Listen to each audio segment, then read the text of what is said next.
pegar aqui, é o capítulo 6 do livro, A Graça do Senhor,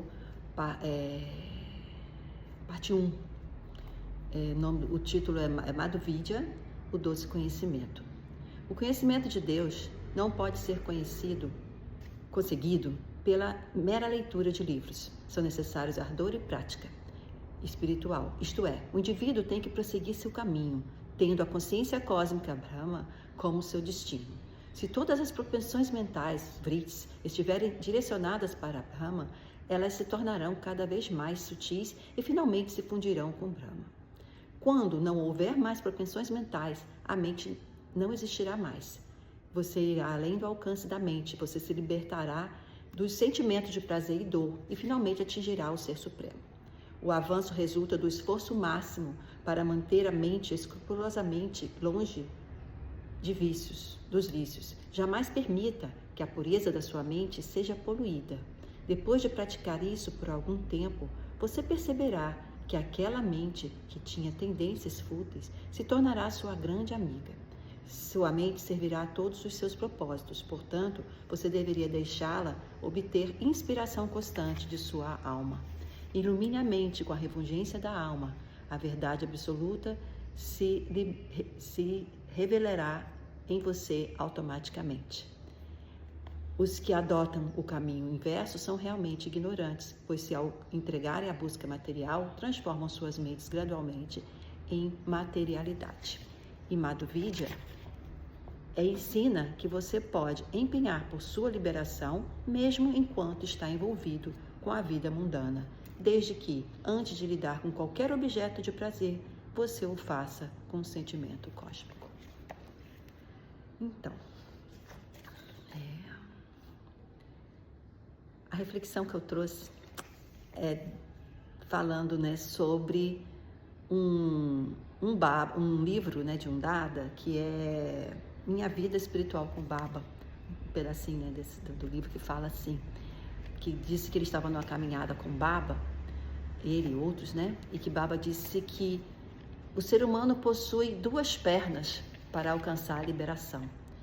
E quando ele fala das pernas, a gente na hora que começa a ler não sabe o que ele queria dizer, mas aí ele fala que 2 pernas são essas, Aí Baba explica que as 2 pernas são o nascimento e a morte, porque essas 2 pernas, enquanto ocorre, quando ocorre a morte, aí ele diz que, segundo a filosofia da Nanda Marga, o ser humano, nesse momento, ele amadurece os sanskaras. Ele tem essa oportunidade de amadurecer, de liberar, de amadurecer e poder queimar, como a gente fala. E aí, com isso, quando ocorre a morte, ele vai ter a oportunidade de poder vir em outro corpo, em outro embrião, que virará um outro ser, com aquelas condições necessárias para que ele possa seguir o caminho dele de acordo com o que ele precisa para ele alcançar a liberação. Então, cada vez mais, porque quando a gente sabe, que a gente assume, que enquanto a gente não consegue liberar de todas as propensões, de todas as nossas impurezas mentais, como disse ali, nossos vícios, tudo, a gente está sempre tendo que estar num corpo humano, porque somente o corpo humano nos dá essa condição.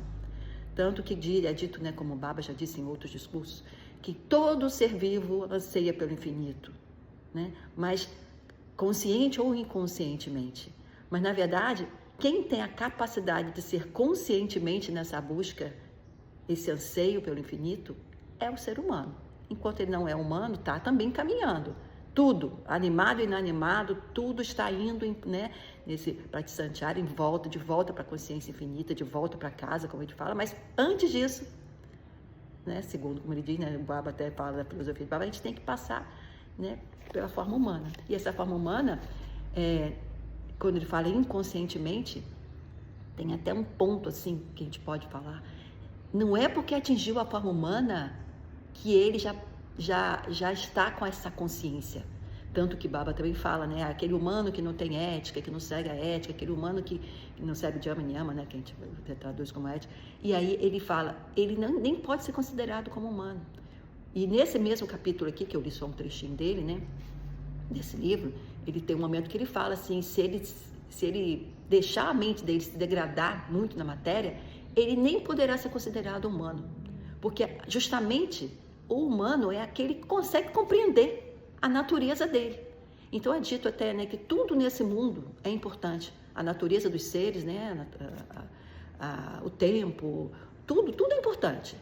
E a matéria, tudo é importante. Mas a gente tem que aprender também a discernir o que realmente é importante de fato, o que realmente é imprescindível, o que realmente é aquilo que nos ajudará a seguir a nossa natureza. A nossa verdadeira natureza é o Bhagavata Dharma, é aquilo que a gente veio fazer.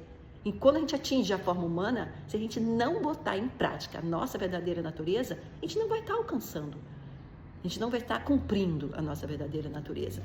E aí Baba, né, até em outro discurso, assim, não é nesse livro desse dado que eu citei, né, sobre as duas pernas que a gente tem, mas em outro Baba fala assim, tudo é importante, né, o tempo, a matéria e tal, ele vai falar do tempo.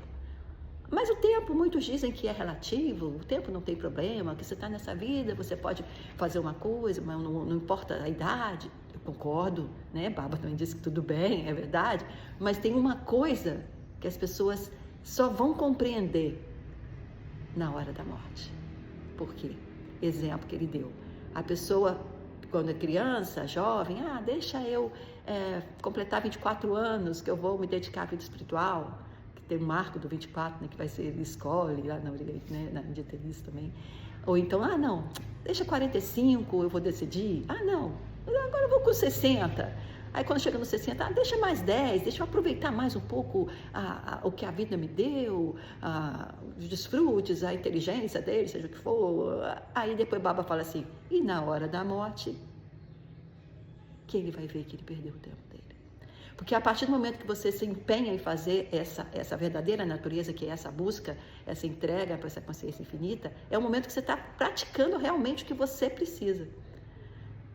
E aí, se você perde o seu tempo fazendo outra coisa, vai sobrar menos tempo. E aí ele ainda fala, isso se não morrer antes, né?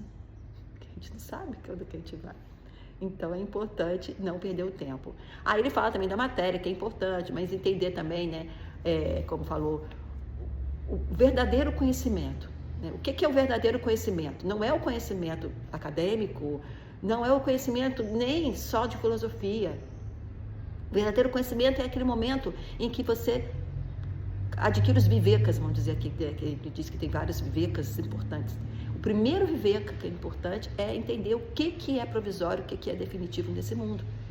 E aí que entra a questão da matéria. A matéria tem muita coisa que nos dá prazer, que nos dá felicidade, mas é tudo provisório. A única coisa que realmente nesse mundo, ou em qualquer mundo, que é verdadeiramente eterno, é a consciência cósmica, a consciência infinita, é essa consciência suprema.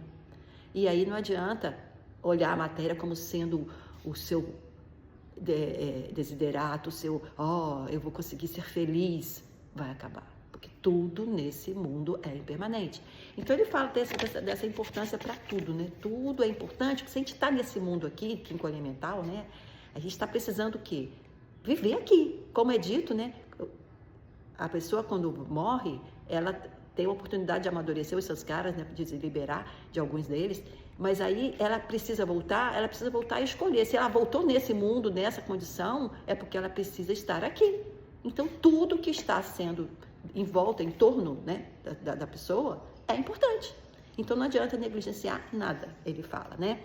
Aí outra coisa, né, quando ele fala também do conhecimento, né, tem um momento que Baba fala assim, o sábio é aquele que entende a sua ignorância, que sabe que entende que ele não conhece tudo, que aquele que acha que conhece tudo é um ignorante. E a partir do momento que ele reconhece a ignorância dele, ele se torna sábio. Porque quando ele reconhece, ele vai buscar um guru. É no momento que a pessoa entende a ignorância dele, o quanto ele precisa de aprender, né, na verdadeira natureza dele, é que ele se torna sábio. E com essa busca desse guru, ele vai conseguir, né, o caminho correto, a ação correta para poder ele seguir, né?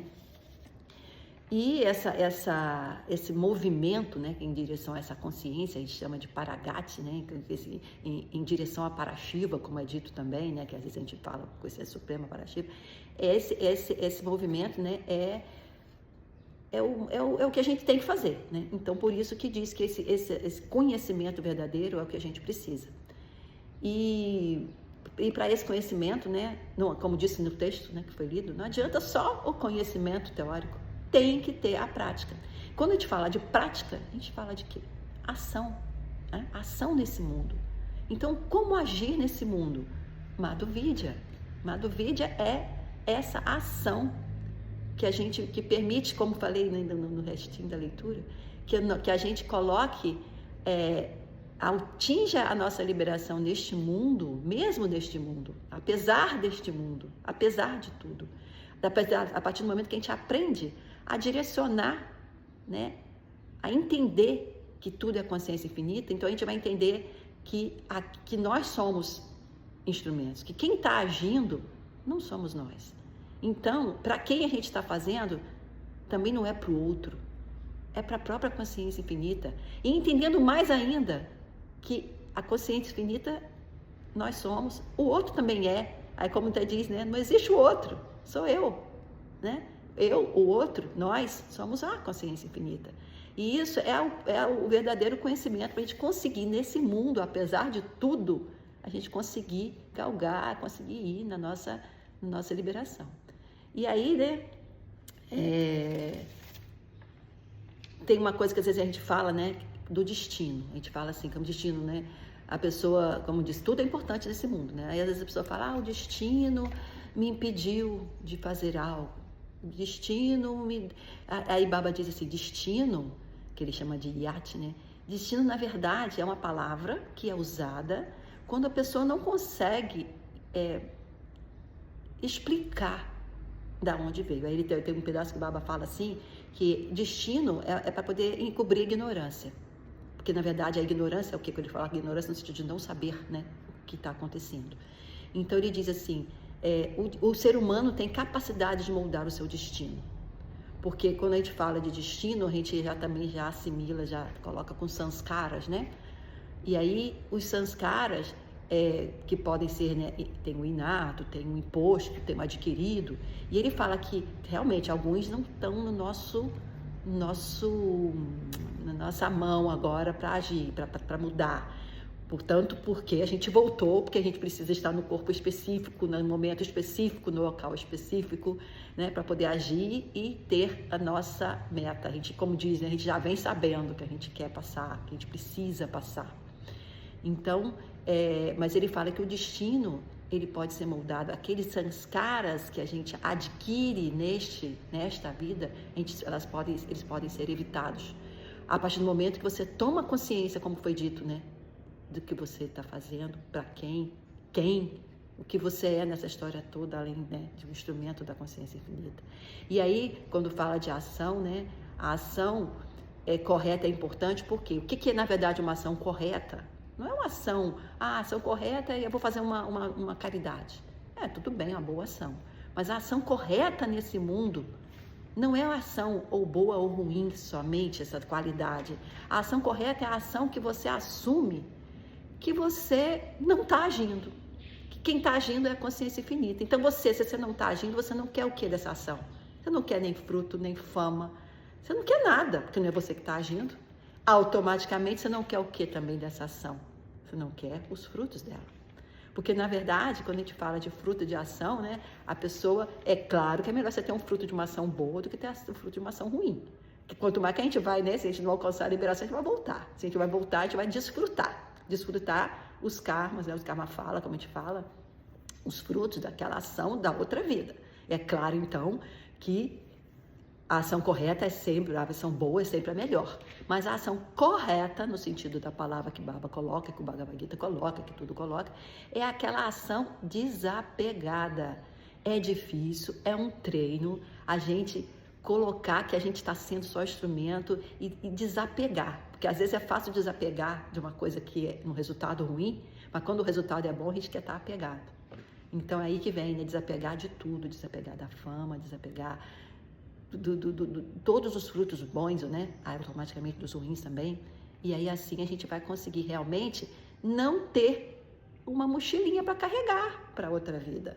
Ou melhor ainda, se a gente conseguir mais ainda, como foi dito na leitura, colocar todas as nossas propensões direcionadas para a consciência suprema, para essa consciência cósmica, que são nossas propensões, são nossos vrits. É tudo aquilo que, na verdade, nos difere dela. É tudo aquilo que nos difere um do outro. São nossos sanskaras, nossos vrits. Se não houvessem nisso, tem uma história que conta que Baba pegou duas pessoas, não lembro, e tirou os sanskaras deles. Aí eles foram cada vez mais se aproximando, se agarraram e ficaram como se fosse uma coisa só. Aí Baba depois reverteu, né? E aí ele explicou. O que difere um do outro são essas caras. Por isso que um tem um tipo de vida, outro tem outro tipo de vida, um tem um tipo de ação, outro tem outro tipo de atuação nesse mundo. Então, o dia que a gente conseguir liberar isso, a gente vai conseguir se sutilizando cada vez mais, que sem sutilizar a gente não vai nunca conseguir se unir a algo que é sutil, né, que é essa consciência infinita, apesar da gente entender que ela não está lá no Himalaia, ela está aqui dentro, mas é aquela história, tá aqui dentro, mas é uma distância tão curta e ao mesmo tempo uma distância tão longa quando você não entende que ela está dentro de cada um, né? Que o Komon Shiva dizia, né? Caminhe, Charavedi, caminhe para dentro de você. Não adianta caminhar para fora, mas ao mesmo tempo compreenda que você está no contexto, o que você tem que fazer enquanto você está caminhando para dentro para encontrar essa consciência, se unir nessa consciência, tudo importa. Aí que vem a questão da doceva, né? Ele fala, não pode esquecer o mundo externo. E por aí a gente vai vendo que cada vez mais nossas ações vão ficando com essa consciência de que a ação, o seva, é servir à criação, porque você quer servir na verdade a quem? A consciência infinita, a consciência cósmica. É aí que a gente vê que tudo é ela, a gente compreende que ela está em nós, em mim, em cada um, né, de nós, aí você vai conseguir realmente ter isso. Então, agora a nossa missão enquanto, né, a gente apoia, aceita a orientação do Guru, né, é justamente a gente fazer o quê? É a gente se entregar a esse aprendizado e entender o que a gente está fazendo aqui, né? Para poder a gente não desperdiçar essa vida humana, como disse, né? Entre as duas pernas, né? Nascimento e a morte, a gente vai ter que caminhar nesse sentido. E se caminhar errado, como diz, a gente não fica parado nunca, né? Ou está caminhando no sentido da consciência, diminuindo o raio, né, para chegar nela, ou tá deixando o raio ficar maior, se afastando dela, que a gente não fica parado, então a gente vai ter que caminhar de maneira correta, agir de maneira correta, nesse sentido que foi colocado. Então, vamos aproveitar os ensinamentos do nosso Guru pra gente, né? Então, gente, namaskar, gratidão a todos, né, gratidão ao convite e feliz dia, bom dia e feliz final de semana aí para todos.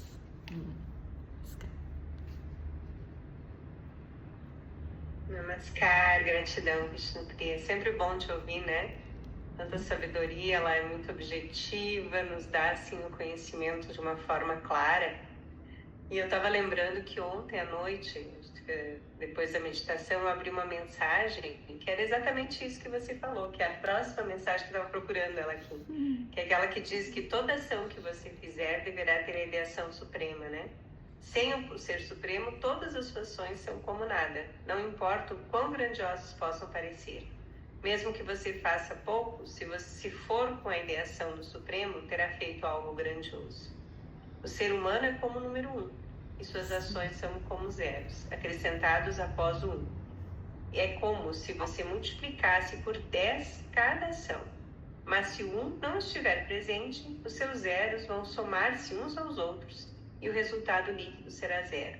Assim, siga multiplicando. Não deixe que tudo acabe em zero. Você assumiu a forma humana para realizar o ser supremo. Não deixe que sua vida seja desperdiçada.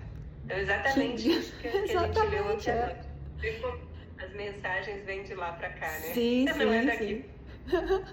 Acontece muito isso, né? Às vezes a gente pensa numa coisa, ou então de que abre o livro, fala aquilo, ou então você está com alguma coisa assim, aí te abre né, uma mensagem de WhatsApp, que agora, né, não é só livro, que a gente recebe mensagem.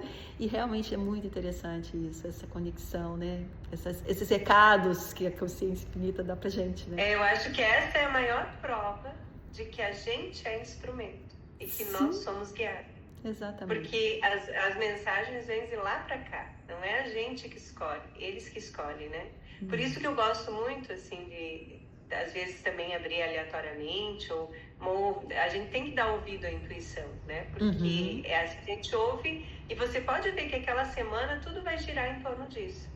Ontem eu também fiz uma meditação aqui, porque eu estou fazendo umas meditações agora, tipo mindfulness, temáticas, para ver se eu atraio as pessoas para meditação, porque não estava atraindo aqui na Nandamar. Então, ontem eu dei um tema de fluir, né? E realmente é isso, quando a gente consegue fluir naturalmente e entregar realmente as nossas ações, né? Entregar a consciência suprema e saber que você está agindo no mundo para ele, com essa ideação, de se unir a ele, com essa intenção. Porque a gente tem essa intenção sempre de controlar. E aí, quando a gente controla, a gente se aprisiona, a gente sofre, porque o resultado às vezes não é o que a gente estava esperando, e a gente sofre por isso. E quando a gente entrega e deixa fluir, as coisas vêm naturalmente para você, né? Não precisa fazer nada. A gente não precisa fazer nada para o nosso corpo funcionar. E ele funciona. Né? E da mesma forma, uma árvore cresce sem que a gente faça nada. Porque tudo flui naturalmente. Então, o que a gente tem que fazer, sim, é agir no mundo corretamente, dentro dos princípios éticos, mas lembrar sempre que existe um fluxo natural. E que esse fluxo vai acontecer. Sim. Né? Não precisa ter tanto controle de tudo. Né? Isso é bem interessante como as coisas se conectam, né? Namaskar, gratidão. Namaskar. Ontem eu ouvi uma frase, que eu não estou com ela aqui para compartilhar, mas que associava a palavra humildade com a coragem. E aí eu fiquei refletindo bastante sobre essa relação, porque para mim a humildade, ela traz um gesto de entrega, assim, de recolhimento e de uma certa submissão, assim, né? É um recolhimento, ao mesmo tempo um reconhecimento de uma grandeza, assim, externa, maior que eu, né? E a coragem, para mim, era uma palavra que me trazia um gesto de expansão, assim, de demonstrar minha força interna, né? Aí eu falava, como associar essas duas coisas? Eu achava que parecia que não tinha cabimento, assim, juntar, né? E ao ouvir vocês hoje, eu consegui entender a relação, né? A frase dizia assim, vários aspectos da prática da humildade envolvendo a coragem. Uma das frases era, é preciso coragem para reconhecer os erros, né? Quer dizer, reconhecer o erro é uma humildade, né? E a coragem vinha no sentido de perceber, né, que eu não tenho esse controle, eu não tenho esse poder, né, de estar acima desses erros, né? É preciso ter essa consciência. E aí, para mim, hoje eu consegui associar esse sentido, né, dessa ligação, e o que ficou mais forte foi exatamente que requer da gente a coragem no sentido assim de fazer esse esforço. Por isso que é corajoso, é heróico, assim, né? Porque requer da gente uma força interna grande para admitir que há algo maior. E daí essa humildade de fazer essa entrega e sair da autoria, né? Que é sair do controle. Então, o professor Hermógenes fala, né? Pra gente entregar, confiar, agradecer e se despojar de tudo. E aí o gesto de humildade requer essa coragem de sair do controle, né? De não tenho aqui nas minhas mãos. É supremo que tem. Então foi muito esclarecedor para mim esse Shastra de hoje e essa leitura complementar que a Krishna Priya fez, né? Então, gratidão. Gostaria de comentar, acrescentar esses textos lindos que vocês estão trazendo. A Shamita ia falar, Shamita? Não? Tá. É que essa manhã eu lembrei daquela passagem de o que Buda disse, que Baba fala naquele livrinho dos pensamentos, sabe? É o que Buda disse, né? Você deve nunca ter raiva. Se uma coisa que você tem que fazer, nunca ficar com raiva. Como é que você faz com a ganância? Você deve ser generoso. O que você faz com a falsidade? É falar a verdade, Satya, né? E aí depois ele fala, uma coisa que você nunca deve fazer é ficar com raiva. E aí eu lembrei daquela outra passagem no Ramayana, acho que era Ramayana, por favor me corrijam se eu estiver equivocada, em que há um personagem em que ele quer matar Krishna, ou é Rama? Talvez seja Rama, é por isso que eu não me lembro muito bem, eu nunca li esse livro, eu só li o Mahabharata e o que está dentro, o Bhagavad Gita que ela falou. Então talvez seja Rama que ele quer matar, mas Rama representa o próprio avatar de Brahma, né? De Deus, né? E aí e ele vai lá até o final, ele está indo atrás desse Rama, né? E aí ele quer matar e no final das contas ele tem raiva de Rama, porque ele quer matar Rama. E chega no final de tudo, ele consegue se encontrar com Rama, eu acredito que seja Rama, mas talvez seja Krishna, não tenho me lembrado muito bem, por favor me corrijam. E aí, o que acontece com essa pessoa cheia de raiva, de ódio, que quer matar, que tudo que ele quer fazer é eliminar esse Deus, né? Ele só pensa nele o tempo inteiro. Acho que eu já falei, né? O spoiler, acabei dando spoiler aqui agora. Ele vai lá e se liberta a mente. E eu queria que você falasse sobre isso, porque eu acho que tem a ver com o que a Aradhana disse, com o que a Krishna Priya disse e a mensagem que você trouxe aqui agora. Krishna Priya. Então, o Ramayana fala de Rama, né? Rama, como outros, como Krishna, são avatares de Vishnu, né? Não de Brahma, de Vishnu, porque é Vishnu, Brahma, Shiva, né? E aí essa história aí, né, era conhecida, e Baba usa também esse fato, né, dessa história. E em outra situação também falam sobre isso, sobre Shiva, eu acho que algum devoto tinha raiva de Shiva, algo assim. E aí Baba diz o seguinte, né, que o que importou nessa situação foi o pensamento constante naquela entidade, naquela consciência, naquele, né? Ele estava pensando tanto em Rama, tanto, né? Você falou que foi Ramayana, né? Eu também não lembro exatamente se foi no Ramayana, mas se foi no Ramayana, não é Krishna, é Rama, né? Não importa, estava pensando tanto em Vishnu, não importa em que forma ele estava, que ele, no fundo, ele se uniu a Vishnu, né? Então, aí que diz que o importante é estar com o pensamento focado. Vamos dizer assim, a história aí, né, o contexto queria dizer isso. Por isso que Baba insiste tanto para o Kirtana, para sua meditação, seu Ishvara Pranidhana, ou seu Ardha Ishvara Pranidhana, que é o momento que você canta seu mantra, né, sem precisar estar meditando. Isso tudo faz você ficar focado.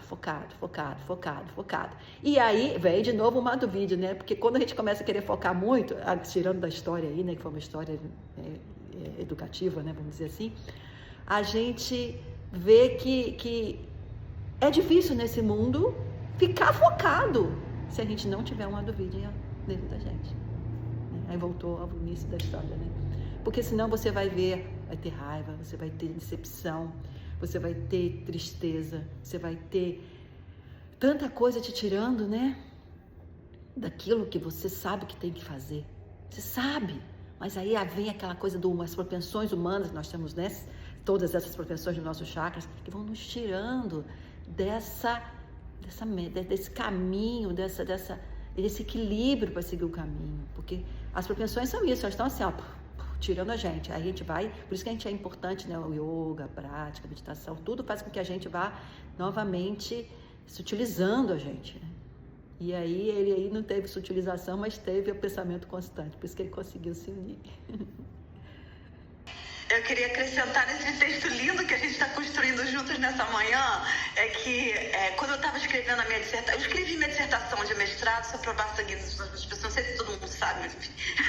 Aí eu pedi pro Debashis para fazer uma revisão, porque tem coisas da Nanda Marga que a minha banca de mestrado não tinha nargue lá para poder falar, olha, isso aqui que você falou está equivocado em relação ao que o Shri Anandamurti falou. Eu precisava de alguém que falasse alguma coisa. E uma das coisinhas, ele falou assim, olha, tem muita coisa pequenininha aqui que eu vou falar, que é até desprezível, mas tem uma coisinha que eu queria que você falasse, que é quando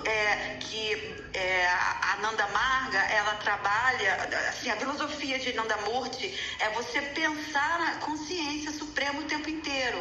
Aí eu falei, você deve conhecer para você poder liberar sua mente. Ele falou, não, você não deve conhecer, você precisa pensar. Porque aí eu fiquei pensando, mas qual a diferença entre conhecer e pensar, né? Aí eu entendi, falei, olha, demorei aí, não foi na hora que eu tive a resposta, não. Mas depois eu entendi, porque você, ao passo que você vai pensando em Brahma, mesmo sem amá-lo, sem conhecê-lo e tal, você vai começando a ter aquela atração por ele, e ele por você. Você vai aumentando essa atração, né? E aí você vai querendo conhecer mais, saber mais, você vai conhecer e você vai amar. Né? A gente ama aquilo que a gente conhece, claro, né? Mas não basta pensar, só pensar. Eu não sei se eu entendi certo, mas eu corrigi lá. É isso aí, é pensar, por isso que fala pensamento, por isso que Baba fala Kirtana e seu Ishta Mantra o dia todo, sempre que você puder. É isso aí, porque você vai manter sua mente lá. Eu queria fazer um adendo, porque você lembra, Suranjana, que o Debashis esteve com a gente quando a gente estava começando o estudo do universo consciente, né? E aí ele falou, tem lá uma frase, né, do Sutra, que ele disse que o propósito, a meta é pensar em Deus, mas não é pensar racional, intelectual. Não é pensar de maneira intelectual, só com o intelecto. É pensar no sentido do oriental, né? Com o coração, com todo o ser. Então, na verdade, é isso, é buscar essa união, né? Buscar a união, que foi o que ele corrigiu aí para você. Sim, por causa do desejo. A Baba fala que em relação ao budismo, por exemplo, há uma diferençazinha. Ele fala de Buda várias vezes, né? Uma dessas foi esse pensamento que eu falei agora no início, né? Mas ele fala uma coisinha sobre o que o budismo poderia repensar. Que eu falo, a Sumai está falando, tá, gente? Depois vocês procuram lá como é que Baba fala isso. Mas ele diz que o desejo é importante. O mínimo de desejo não deve ser recalcado, porque o budismo diz que você não deve desejar para você não sofrer. Se você não deseja, você não sofre, ponto. Então, desejo, né, que é o grande problema de tudo. E Baba diz, não, você deve desejar. Quando você vê, né, alguma coisa no seu caminho, né, e você acha bonita uma flor no seu caminho, até coloca isso lá, aí ela vai também te ver. Você começa, todo dia você passa por ali, você começa a ter um afeto. Afeto também é desejo, né? Você acha que ela se atrai por você e você se atrai por ela. Então essa atração vai aumentando. De tudo no universo é atração. Atração, repulsão. Repulsão. Repulsão. Mas essa atração, o que acontece? O que você tem que fazer de especial? Você tem que fazer dessa atração, desse desejo, desse afeto, transformá-lo em Madhurvidya, transformá-lo na entrega, pensar em Brahma, pensar na consciência suprema. Se você faz isso, você voltamos novamente ao que Krishna Priya falou, né? Você se liberta dos samskaras. Você não precisa mais pensar nos frutos das ações, nem nada, né? Então, esse desejo é importante para você começar o desejo pela consciência suprema. E depois, você entrega tudo para a consciência suprema. Posso falar uma coisinha? Então, a gente teve no Sadhana Camp, a Suranjana também. E eu voltei de lá, falei milhões de vezes já aqui na nossos encontros, porque foi uma coisa que mudou, assim, definitivamente dentro de mim. Então, que o... Agora deu um branco. O Devashish diz, né? Que era o tema, que era a devoção, era a gente, a primeira e a segunda lição, lembra? Então, assim, eu voltei de lá, segunda lição, primeira lição. E isso, junto com outras práticas que eu faço, me tirou de uma ansiedade, assim, profundamente que eu estava, de novo, né? Por causa de questões, principalmente financeiras, da loja e tal. E aí, isso, pensar, esta mantra, Guru Mantra, esta mantra. Esta mantra, sair fora Guru Mantra. Então, e aí, tudo que faz isso. Isso trouxe, que a física quântica traz, e não é só falar, é sentir. Então, a coerência cardíaca. Então, você pensa numa coisa e você procura sentir aquilo no coração, com a emoção. Porque a gente não consegue, muitas vezes, adquirir o que a gente pensa, fica numa positividade, vai dar certo, só que a gente não sente que as coisas deram certo. Então, não tem uma coerência, que ele fala que é cardíaca, que é a mente com o coração, que são os dois cérebros, né? Então, quando a gente começa a pensar em Baba, que tudo é Deus, que eu sou a consciência infinita de amor, e vai, Baba Nankevalã, a gente cria uma coerência cardíaca, porque pulsa no coração, e as coisas começam a andar. E aquilo tudo no pensamento, que é tudo maia, que é tudo ilusão, vai saindo, porque você vai substituindo por coisas maravilhosas, que é o Istamantra e o Guru Mantra. E Baba Nankevalã, e Prabha Sangita, e assim por diante. Então, a minha experiência foi muito maravilhosa. Eu sempre falo aqui, porque até assim, quando eu converso com meus clientes, pacientes, eu não falo os Guru Mantra e o Istamantra, mas eu digo a Nankevalã, né? Porque assim, você está substituindo coisas que você não tem como controlar, mas você pode controlar, que tudo é amor, tudo é a expressão do amor. Então, isso para mim fez muito sentido. Então, que vocês falaram da questão de, né, sentir, né? Então, a gente precisa, é muito importante o pensar, estar coerente com o coração. E aí as coisas vão devagarinho se indo. E para mim isso é devoção, né? Então, quando a gente consegue olhar em tudo, mesmo nas coisas ruins, eu acho que eu dizia, mesmo nas coisas ruins, você fala que tudo é Deus. Muda a consciência, muda o julgamento. Vai lá julgar ainda, porque a mente está ali, né? 84 mil pensamentos, né? Mas você vai substituindo e vai pensando, vai se dando conta. Opa, de novo esse pensamento. E vai para o Istamantra e Guru Mantra. Gente, para mim foi uma libertação isso aí. Uma libertação. Só queria só falar isso. Namaskar. Realmente. E foi a lição de hoje, né? Foi a lição de hoje, mais do vídeo. É isso aí. E tem um texto também de Baba, rapidinho, que ele fala isso. Você não pode ter um hiato entre o que pensa, o que fala externo e o que pensa interno, porque o que vai valer para você é o que está internamente. É o que está lá. Então, enquanto a coração semente, você deve ter percebido nos Prabhat Sangitas, muitas vezes se refere ao coração como sendo a nossa mente. E na verdade está provado agora, né? Estou conseguindo provar que o nosso coração tem uma coisa muito, muito grande também de influência em tudo que a gente pensa e faz, porque realmente essa, como ela disse aí, essa palavra, coerência, né? Tem que existir. E isso a gente tem que tomar cuidado, porque se a gente também, na hora que a gente pensa, até numa oração, que às vezes as pessoas têm muita coisa de fazer oração, né?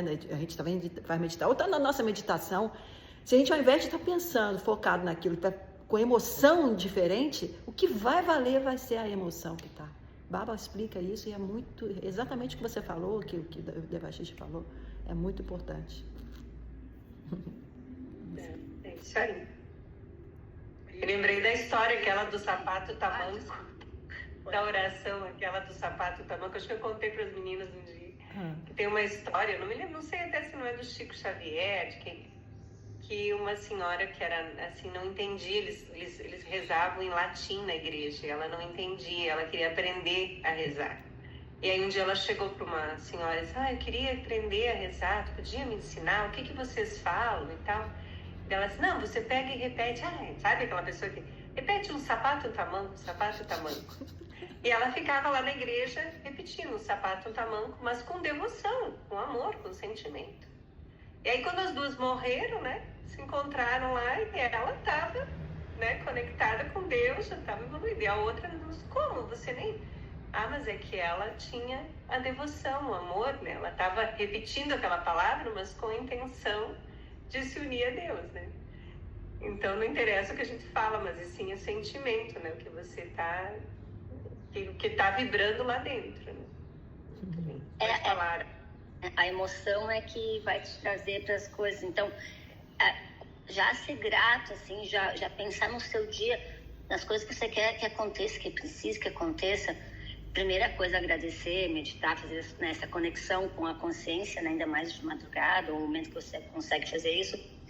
E aí tem o sentimento da gratidão, assim, tipo, nossa, sabe, por tudo que já conquistou, e aquilo como já tivesse conquistado, uma emoção tão grande que se a devoção você já agradece, tão confiando que vai acontecer, mesmo que não aconteceu, porque tem que ter uma força mental de você sentir uma coisa que ainda não aconteceu, né? Você agradecer e sentir a emoção daquilo que não aconteceu. É uma força mental muito forte. E isso é a fé, isso é a devoção. Você está tão grato, já tão conectado que aquilo já é, porque já faz parte. Você já faz parte da consciência que é tão grande de as coisas se manifestarem pra gente.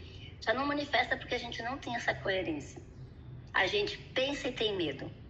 A gente pensa e já está reclamando. A gente pensa em Deus e já está lá, mas não sei o quê. Então não tem uma coerência e a gente precisa aprender a fazer isso.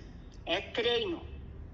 É via orar e vigiar. A mente foi pro lado, você puxa ela de volta. Gente, é tão libertador quando você consegue, na hora, pegar o pensamento da tua mente e dizer, opa, o que tu tá levando de novo, sabe? Isso é treino. Então, como a gente treina musculatura numa academia, a gente treina uma musculatura mental e do coração. E vale a pena, viu? Porque é uma musculatura que empenha, gasta muita energia, mas ela vai te levar por um caminho muito, muito bom. Que você já sabe, né, mais do que eu, que praticam bastante, quanto é desafiador, mas também é tão bom você poder ter esse controle da nossa mente. A gente só tem claro, com meditação, com exercícios, que é a prática espiritual, e controlar o que vai entrar na minha mente ou não. Aí eu me nego muitas coisas a assistir, sabe? Eu me nego a repetir coisas, eu me nego a ler coisas que... Mesmo, você precisa saber das notícias. A notícia vem, ela vem sozinha. Eu não vou lá correr para olhar um negócio ruim. Claro, preciso saber da coisa ser politizada, né? A gente sabe que sim. Mas a gente pode também escolher o que vai botar para dentro da nossa mente. O Baba fala, né, das leituras boas. Até eu tenho os Dhyanayamas, né? Então é isso, assim, para mim é o que vem me levando, e eu vejo que isso cada vez mais me deixa conectado com Deus, é olhar meus pensamentos, né?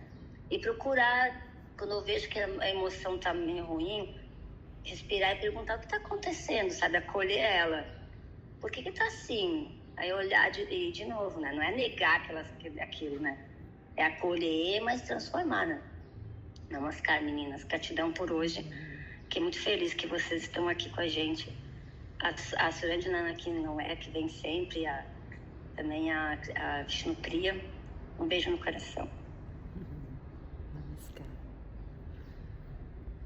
O que eu ia falar, que você falou de coerência, né, do pensar e do coração, E é só lembrar que Baba tem aquela frase que ele diz que quer que a gente seja cidadão classe A, que é aquele que harmoniza a coerência entre a ação, o pensar e o sentir, né? Então, você tem que falar, não é o sentir, é o falar, o fazer e o pensar, as 3 coisas. Então, tem que ter coerência com isso. Então, acho que muitas pessoas estão adoecidas mentalmente, né? Assim, a gente percebe uma falta de clareza, uma falta de direção, de foco, por conta dessa dificuldade de harmonizar esses 3 aspectos na vida. A pessoa fala, eu preciso fazer isso, mas não consegue organizar as ações para direcionar para aquilo que ela está pensando, que ela está querendo e que ela está dizendo que é para ser feito na vida. Na hora de organizar a energia para direcionar para aquilo, não consegue. Ou então ela age, né, mas o pensamento está desfocado, sabe, aí perde energia. Então é difícil, exige realmente um esforço, né, muito grande e ao mesmo tempo motivação, inspiração, daí a importância das boas companhias para ajudar nesse sentido, né? Então acho que a gente que desfruta da companhia, da satsanga, a gente que dispõe dessas ferramentas e realmente põe em prática, a gente tem os instrumentos, né? E podemos nos considerar abençoados nesse sentido, né? De estarmos saudáveis, não só fisicamente, mas mentalmente, para harmonizar isso. Então acho que a gente sente esse cuidado de Baba com a gente, né? Que ele deseja que a gente seja esse cidadão classe A, né? E quando a gente se vê fazendo essas recomendações, a gente sente esse cuidado, né? Ele está nos encaminhando para essa condição. E aí a gente percebe essa coerência. Ainda que a gente se descuide, né? Vacile nas práticas e tudo, mas a gente percebe essa coerência que buscamos. É diferenciado a nossa busca. Eu sinto isso. Acho que vocês também sentem. Me inspiram muito aqui no satsang. Namaskar. Tudo começa na gente, né? Tudo tá aqui dentro, né? E Deus está dentro e tudo está dentro, né? E a gente quer muito fora, né? Por isso que a gente se conecta. Então, mas a gente tem todas as ferramentas, né? Para se melhorar e se transformar cada vez mais. A gente tem um guru, né? Que é o que eu falou, quando você reconhece essa ignorância, você reconhece a necessidade desse guru. E aí ele dá tudo pra gente, né? Todos esses ensinamentos. Aí você estava falando aí, eu lembrei das 15 shilas. O que são as 15 shilas? São as nossas, aquelas preciosidades que vão fazer com que a gente tenha apoio para todas essas ações que a gente está chamando de correta acontecerem, né? Muita coisa ali, né? É importante. Então, é isso aí, é o guru e seguir. Não adianta só estar na teoria, né? Como disse, a prática espiritual, né? Não é teoria espiritual. Exatamente, vamos praticar então. E assim a gente se inspira, né? Juntas a praticar, a continuar praticando, né? Sim. Então, gratidão, meninas, pela presença, foi muito bom, né? Os nossos